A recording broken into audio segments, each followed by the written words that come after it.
കേരളത്തിൻ്റെ കമ്മ്യൂണിസ്റ്റ് രാഷ്ട്രീയത്തിൻ്റെ ഉപജ്ഞാതാവായ EMS പറഞ്ഞ ഒരു വലിയ നുണയുണ്ട്.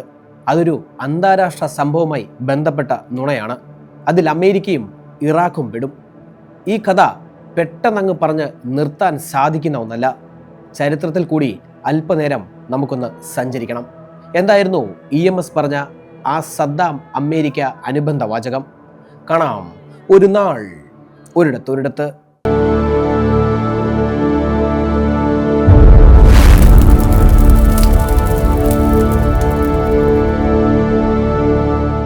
ഇന്ന് ഇറാഖിൻ്റെ മരുഭൂമിയിൽ പൊടിപടലങ്ങൾ പറന്നുയരുകയാണ്. പാറി വരുന്ന പൊടി നിറഞ്ഞ കാറ്റിൽ നിലച്ചുപോയൊരു പേരുണ്ട്, സദ്ദാം ഹുസൈൻ.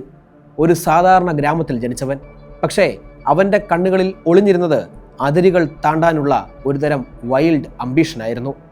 ബാത്ത് പാർട്ടിയിലൂടെയും അയാളുടെ രാഷ്ട്രീയ ആസക്തിയിലൂടെയും അങ്ങനെ അയാൾ അടിമുടി ഉയർന്നു വന്നു. ഒരു കാലത്ത് പൂർണ്ണാധിപനായി ഉയർന്നു വന്ന സദ്ദാം ഭയം കലർന്ന ഭരണം കൊണ്ട് ലോകത്ത് പേരെടുത്തു. 1979 ഇറാനിൽ ഇസ്ലാമിക വിപ്ലവം നടക്കുകയാണ്. ആയത്തുള്ള ഖൊമേനി ഇറാനിൽ ആധിപത്യം പിടിച്ചു. ഈ വിപ്ലവം ഇറാഖിലേക്കും പടരുമെന്ന് ഭയപ്പെട്ട സദ്ദാം ഇറാനുമായി അങ്ങനെ യുദ്ധം പ്രഖ്യാപിക്കുകയാണ്. 8 വർഷം നീണ്ടുനിന്ന ആ യുദ്ധം ലോകത്ത് ഏറ്റവും രൂക്ഷമായ യുദ്ധങ്ങളിൽ ഒന്നായി മാറി. ആയിരക്കണക്കിന് ജീവനുകൾ പൊലിഞ്ഞു. രാസായുധങ്ങൾ പ്രയോഗിച്ചു തുടങ്ങി സദ്ദാം. ലോകം ഇതെല്ലാം കണ്ടു. എത്രത്തോളം യുദ്ധം ചെയ്യാൻ ഒരാൾ തയ്യാറാകുന്നു എന്ന്. അതോടൊപ്പം ഇറാന് വേണ്ടി നിലകൊണ്ട ഇറാഖിൻ്റെ വടക്കൻ മേഖലയിൽ താമസിച്ചിരുന്ന ഒരു ഖുർദിഷ് ജനത, അവർ ഈ തക്കം നോക്കി തങ്ങളുടെ അവകാശങ്ങൾക്കായി പൊരുതിക്കൊണ്ടേയിരുന്നു. എന്നാൽ സദ്ദാമിന് അവരുടെ ഇറാൻ അനുകൂല നിലപാടുകൾ സഹിക്കാനാവുമായിരുന്നില്ല. 1988 ഹലാബ്ജ നഗരത്തിൽ സദ്ദാം നടത്തിയ രാസായുധ ആക്രമണം ഏവരെയും ഞെട്ടിച്ചു. ലോക ചരിത്രത്തിൽ ഒരു കറുത്ത അധ്യായമായി ഇന്നും അത് നിലകൊള്ളുകയാണ്. 1000-ലധികം കുട്ടികളും സ്ത്രീകളും ഉൾപ്പെടെ മരിച്ച ആ ആക്രമണം മസ്റ്റേർഡ് ഗ്യാസ് ഹെലികോപ്റ്റർ വഴി ഖുർദിഷ് ജനത താമസിക്കുന്ന നഗരങ്ങളിൽ കൊണ്ട് പൊട്ടിക്കുകയായിരുന്നു. വെന്തു നീറി ആ ജനത മരണം ഏറ്റുവാങ്ങി. ഏകദേശം 7% ഖുർദിഷ് ജനതയെ സദ്ദാം അങ്ങനെ വകവരുത്തി. ഏതാണ്ട് 7.5 ലക്ഷം ആളുകളെ. സദ്ദാമിൻ്റെ അതിക്രമണ ഭരണത്തിൻ്റെ മുഖമുദ്രയായി ഇത് മാറി. അങ്ങനെ യുദ്ധം 8 വർഷം നീണ്ടു. കനത്ത സാമ്പത്തിക നഷ്ടങ്ങൾ ഇറാഖിലും ഇറാനിലും ഉണ്ടായി. ശേഷം ഇറാൻ ഇറാഖ് യുദ്ധം അവസാനിച്ചപ്പോൾ താൻ വലിയൊരു ശക്തിയാണെന്ന് സദ്ദാമിന് അങ്ങനെ തോന്നുകയാണ്. അടുത്ത ലക്ഷ്യം കുവൈറ്റ് ആണ്. ഇറാൻ ഇറാഖ് യുദ്ധത്തിൽ ഇറാഖിനൊപ്പം നിലകൊണ്ട ഒരേ ഒരു രാജ്യമാണ് ഈ കുവൈറ്റ്. എന്നാൽ കുവൈറ്റിനെ ആക്രമിക്കാൻ കാരണം എണ്ണ വിലയിലുണ്ടായ ഇടിവാണ്. അന്താരാഷ്ട്ര മാർക്കറ്റിൽ എണ്ണ വിലയിൽ വലിയ ഇടിവുണ്ടായ ഒരു സമയം. ഇറാഖിൻ്റെ അന്നത്തെ ഏറ്റവും വലിയ സാമ്പത്തിക സ്രോതസ്സ് എണ്ണ ഉൽപ്പാദനമായിരുന്നു. എന്നാൽ കുവൈറ്റ് അമിതമായി തങ്ങളുടെ എണ്ണ ഉൽപ്പാദനം കൂട്ടിയപ്പോൾ എണ്ണയുടെ വിലയും കുറഞ്ഞു. അതിനാൽ എണ്ണയുടെ ഉൽപ്പാദനം കുറയ്ക്കണമെന്നും വെട്ടിച്ചുരുക്കണമെന്നും സദ്ദാം കുവൈറ്റിനോട് അങ്ങനെ ആവശ്യപ്പെടുകയാണ്. എന്നാൽ ഇതിന് തയ്യാറാകാതെ കുവൈറ്റ് അങ്ങനെ തന്നെ നിലകൊണ്ടു. കുവൈറ്റ് എന്ന് പറയുന്നത് വളരെ ചെറിയൊരു രാജ്യമാണ്. അതായത് നമ്മുടെ ഹരിയാനയുടെ അത്ര മാത്രം വിസ്തൃതിയുള്ള കുവൈറ്റ് പോലെയുള്ള ഒരു രാജ്യത്തെ 1990 ജൂലൈ 2 യുദ്ധം ചെയ്ത് വെറും 2 ആഴ്ചക്കുള്ളിൽ തന്നെ ഇറാഖ് കീഴ്പ്പെടുത്തി. എന്നാൽ അതിനുശേഷം അവിടെ തന്നെ ഇറാഖ് സൈന്യം തുടരുകയും കുവൈറ്റ് എണ്ണപ്പാടങ്ങളിൽ നിന്നും നേരിട്ട് ഇറാഖ് എണ്ണ കച്ചവടം അന്താരാഷ്ട്ര മാർക്കറ്റുകളിൽ കച്ചവടം നടത്തുകയും ചെയ്തു. കുവൈറ്റിൻ്റെ സാമ്പത്തിക സ്രോതസ്സുകളെല്ലാം ഈ സമയം ഇറാഖ് കൈവശപ്പെടുത്തുകയും ചെയ്തു. വലിയൊരു നാശത്തിലേക്കാണ് ഇതെല്ലാം എന്നാൽ സദ്ദാമിനെ കൊണ്ടെത്തിച്ചത്. തക്കം നോക്കി നിൽക്കുകയായിരുന്നു അമേരിക്ക ഇറാഖിനെ എങ്ങനെയെങ്കിലും ഒന്ന് പെടുത്താൻ. അമേരിക്കയും യുണൈറ്റഡ് നേഷൻസും കുവൈറ്റ് ഇറാഖ് പ്രശ്നത്തിൽ പെട്ടെന്നൊരു നാൾ അങ്ങനെ ഇടപെട്ടു. President George Bush operation desert storm അങ്ങനെ പ്രഖ്യാപിക്കുകയാണ്. അമേരിക്കയും അതിൻ്റെ കൂട്ടാളികളും കുവൈറ്റിൽ നിന്ന് ഇറാഖ് സേനയെ യുദ്ധം ചെയ്ത് പുറന്തള്ളി. ഇത് സദ്ദാമിൻ്റെ ശക്തിക്ക് വലിയൊരു തിരിച്ചടിയായിരുന്നു. പക്ഷേ അദ്ദേഹം പിന്നോട്ട് പോയില്ല. പിടിച്ചു നിൽക്കുന്ന ഒരു യോദ്ധാവിനെ പോലെ അയാൾ പെരുമാറി. അമേരിക്കയെ വെല്ലുവിളിക്കാൻ പറ്റും പല നയതന്ത്ര ഇടപാടുകളും ഈ സമയം സദ്ദാം മറ്റ് ചില രാജ്യങ്ങളെ കൂട്ടുപിടിച്ച് നടത്തുന്നുണ്ടായിരുന്നു. അതേസമയം ഇറാഖിൻ്റെ കയ്യിൽ വൻ രാസായുധ ശേഖരമുണ്ട് എന്നും അത് ലോകത്തിൻ്റെ വെല്ലുവിളിയാണെന്നും അമേരിക്ക ഐക്യരാഷ്ട്രസഭയിൽ ആരോപിച്ചു. ഇവർ ഇത് ഏത് നിമിഷവും മറ്റ് രാജ്യങ്ങളെ അടിമപ്പെടുത്തി നശിപ്പിക്കുമെന്നും അമേരിക്ക പറഞ്ഞുകൊണ്ടേയിരുന്നു. 2001 അമേരിക്കയിൽ നടന്ന വേൾഡ് ട്രേഡ് സെൻറ്റർ ടെററിസ്റ്റ് ആക്രമണത്തിന് ശേഷം അമേരിക്കയുടെ മുൻനിരയിലുണ്ടായിരുന്ന ജോർജ് ബുഷ് സദ്ദാമിന് മാസ് ഡിസ്ട്രക്ഷൻ ആയുധങ്ങളുണ്ടെന്നും വീണ്ടും ആരോപിച്ചു. ഈ ആക്രമണത്തിന് പിന്നിൽ സദ്ദാമാണെന്നും അവർ വിളിച്ചു പറഞ്ഞു. ഈ പറഞ്ഞതിനൊന്നും അമേരിക്കയുടെ പക്കൽ യാതൊരു തെളിവുകളും ഉണ്ടായിരുന്നില്ല.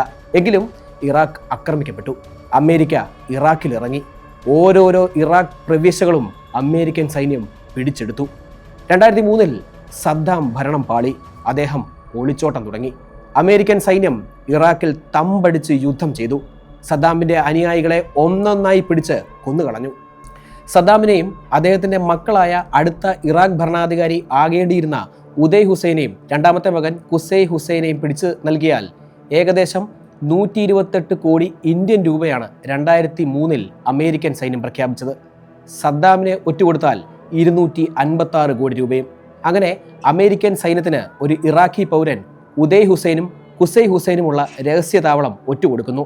സദ്ദാമിൻ്റെ മക്കളെ സൈന്യം ആക്രമിച്ച് കൊലപ്പെടുത്തി. പിന്നീട് 6 മാസത്തിനുള്ളിൽ സദ്ദാമിനെ ജീവനോടെ പിടികൂടി. ഒരു കിണറ്റിനടിയിൽ ഒളിച്ചു കിടക്കുകയായിരുന്നു സദ്ദാം. എല്ലാം നഷ്ടപ്പെട്ട് തകർന്ന മുഖമുള്ള നരച്ച നീളൻ താടിയുള്ള ഒരു മനുഷ്യൻ. ഡിസംബർ 2003 സദ്ദാം പിടിയിലായി. പിന്നീട് അമേരിക്കയുടെ വിചാരണയും. അമേരിക്ക പ്രതിഷ്ഠിച്ച ഒരു ഡമ്മി ഇറാഖ് സർക്കാർ അയാളെ ഏകദേശം 3 വർഷത്തോളം വിചാരണ ചെയ്തു. ഒരു കാലത്ത് ഭയഭക്തിയോടെ ലോകം നോക്കിയ സദ്ദാമിനെ പിടിയിലാക്കുമ്പോൾ കാണുന്നത് അതിദാരിദ്രനായ, ആരോഗ്യം ക്ഷയിച്ച നിലയിലായിരുന്നു. പിടികൂടിക്കൊണ്ട് പോകുമ്പോഴും അയാൾ ഒന്നേ പറഞ്ഞുള്ളൂ, അത് എൻ്റെ ഇറാഖാണ്, എൻ്റെ ഇറാഖ്. എന്നാൽ അയാളുടെ മുഖത്ത് ഒരു തെല്ലും ഭയമില്ലായിരുന്നു. ഒരു അധികായനായ, ഒരു ഏകാധിപതിയായ അധികാരൻ്റെ ആ അന്ത്യം. ആ ജനതയ്ക്ക് ഒരുപക്ഷെ ആധികാരികനായിരുന്നു, എന്നാൽ കരുണയോ മാനവികതയോ ഉണ്ടായിരുന്നില്ല. സദ്ദാം ഹുസൈൻ ഒരു രക്തപാവി തന്നെയായിരുന്നു. പക്ഷേ അതേസമയം ഇറാഖിനെ ഏകീകൃതമാക്കിയ ഒരു അതിനായകനുമായിരുന്നു. സദ്ദാം ഇല്ലാത്ത ഇറാഖ് ഇന്ന് ഇറാന്റെ വെറും കളിപ്പാവയാണ്. ഒരു നാൾ ആരെയും വെല്ലുവിളിക്കാൻ ശക്തരായിരുന്ന ഇറാഖ്, മുഷ്ടിമുറുക്കിന്റെ ബലത്തിൽ തീരുമാനങ്ങൾ എടുത്തിരുന്ന ഇറാഖ്. സദ്ദാമിന്റെ മരണശേഷം ഇന്ന് പല തീവ്രവാദ ഗ്രൂപ്പുകളും തങ്ങളുടെ താവളമാക്കി മാറ്റിയിരിക്കുന്നു ഇറാഖിനെ. തീവ്രവാദ ഗ്രൂപ്പുകൾ കൈകാര്യം ചെയ്യുന്ന സുരക്ഷിതമല്ലാത്ത ഇറാഖിന്റെ മണ്ണ് സദ്ദാമിന്റെ കാലത്ത് ഭയം മൂലം ഒരു തീവ്രവാദ ഗ്രൂപ്പുകൾ പോലും അവിടെ ഉണ്ടായിരുന്നില്ല എന്നത് മറ്റൊരു സത്യം. ഇറാഖ് ഇന്ന് ഇറാന്റെ ചരട് വലികളിൽ ഉലഞ്ഞ് തകർന്നു നീങ്ങുന്നു. ഇനിയാണ് സദ്ദാം കേരള ബന്ധത്തിലേക്ക് നമുക്ക് നോക്കാം. തൃശ്ശൂരിലെ CPM പാർട്ടിയുടെ ഒരു തെരഞ്ഞെടുപ്പ് റാലി നടക്കുകയാണ്. റാലിയിൽ പാർട്ടി നയശില്പി ശ്രീ EMS നമ്പൂതിരിപ്പാട് ജനങ്ങൾക്ക് മുമ്പിൽ ഒരു പ്രസംഗം ആരംഭിക്കുന്നു. അത് ഇങ്ങനെയായിരുന്നു: ഈ നിർണായക നിമിഷത്തിൽ സദ്ദാം ഹുസൈനെതിരെ അമേരിക്കൻ സാമ്രാജ്യത്വം നടത്തുന്ന ഈ യുദ്ധം, ഇതിനെതിരെ ഞങ്ങൾ മാർക്സിസ്റ്റ് കമ്മ്യൂണിസ്റ്റ് പാർട്ടി സദ്ദാമിനൊപ്പമാണ്. നിങ്ങളോ ജനങ്ങളെ? തീർത്തും ഒരു കമ്മ്യൂണിസ്റ്റ് വിരുദ്ധനായ സദ്ദാം തൻ്റെ ജ്യേഷ്ഠൻ അധികാരത്തിലിരുന്ന നാളുകളിൽ കമ്മ്യൂണിസ്റ്റ് അനുഭാവം വെച്ചു പുലർത്തിയ ചില ഗ്യാങ്ങുകളെ തേടിപ്പിടിച്ച് കൊന്നുകളഞ്ഞ ഈ സദ്ദാം, നരഹത്യകളും മനുഷ്യാവകാശ ലംഘനങ്ങളും നടത്തിയ ഈ സദ്ദാം ഹുസൈനെ EMSന് അറിയാഞ്ഞിട്ടല്ല. പക്ഷേ അമേരിക്കൻ സാമ്രാജ്യത്വ ശക്തിയെ വിമർശിക്കാൻ രാഷ്ട്രീയപരമായി ഒരു വിഷയം അയാൾക്ക് വേണമായിരുന്നു. അതിനാൽ ഇങ്ങനെ ഒരു തീ ജനങ്ങൾക്കിടയിലേക്ക് അന്ന് EMS വാരിയിട്ടു. അതോടൊപ്പം ഒരു വർഗീയ ധ്രുവീകരണവും EMS ഇതുവഴി നടത്താൻ ശ്രമിച്ചു. ഒന്ന് ഓർക്കണം, തൻ്റെ സ്വന്തം ജനതയെ, അതായത് ഖുർദിഷ് ജനങ്ങളെയും ഷിയ വിഭാഗങ്ങളെയും കൊന്നു തള്ളിയ സദ്ദാമിനെ വെച്ച് ഒരു രാഷ്ട്രീയ കളി EMS കളിച്ചു. ശേഷം തെരുവോരങ്ങളിൽ സദ്ദാം പക്ഷ റാലികളും പ്രതിഷേധ യോഗങ്ങളും നടന്നു. ശേഷം ജില്ലാ കൗൺസിൽ തിരഞ്ഞെടുപ്പ് ഫലം കേരളത്തിൽ വന്നു. 14-ൽ 13-ലും CPM അധികാരത്തിലെത്തി. അത്രമേൽ കുശലബുദ്ധിയോടെ EMS പറഞ്ഞു വച്ച ഒരു വലിയ നുണ സദ്ദാമിനെ ഒരു സഖാവായി ചിത്രീകരിച്ചു, അല്ലെങ്കിൽ കമ്മ്യൂണിസ്റ്റ് മൂല്യങ്ങളുള്ള ഒരു മനുഷ്യനായി ചിത്രീകരിച്ചു EMS. കഥയറിയാതെ പാർട്ടി അണികൾ അത് ഏറ്റുപിടിച്ചു. ശ്രീ EMS 1998-ൽ വിടവാങ്ങി. അറസ്റ്റ് ചെയ്യപ്പെട്ട സദ്ദാം പിന്നീട് 2006-ൽ വിചാരണയ്ക്ക് ശേഷം ടൈഗ്രിസ് നദിക്കരയിലെ കഴുമരത്തിൽ ഡിസംബർ 26-ന് വെളുപ്പിനെ 6 മണിക്ക് തൂക്കിലേറ്റപ്പെട്ടു. അടക്കം ചെയ്ത സദ്ദാമിൻ്റെ കല്ലറ 2014-ൽ ഇറാഖിൽ ISIS തീവ്രവാദ ഗ്രൂപ്പ് നടത്തിയ ആക്രമണത്തിൽ അവിടെ നശിപ്പിക്കപ്പെട്ടതായാണ് അറിയാൻ കഴിയുന്നത്. ഇറാൻ തലവൻ അയ്യത്തുള്ള ഖമേനിയുടെ മുൻകാല പകപോക്കലിൻ്റെ ഭാഗമായി ഇറാന്റെ സപ്പോർട്ടിൽ ISIS നടത്തിയ ഒരു ഓപ്പറേഷനായിരുന്നു ആ കല്ലറ നിൽക്കുന്ന ഇടവും നശിപ്പിക്കുക എന്നത്. പക്ഷേ ഇതിനെല്ലാം ഇടയിൽ EMSൻ്റെ വൈരുദ്ധ്യം നിറഞ്ഞ ആ വാക്കുകൾ കേരളത്തിലെ ജനങ്ങളെ വല്ലാതെ സ്വാധീനിച്ചു കഴിഞ്ഞിരുന്നു.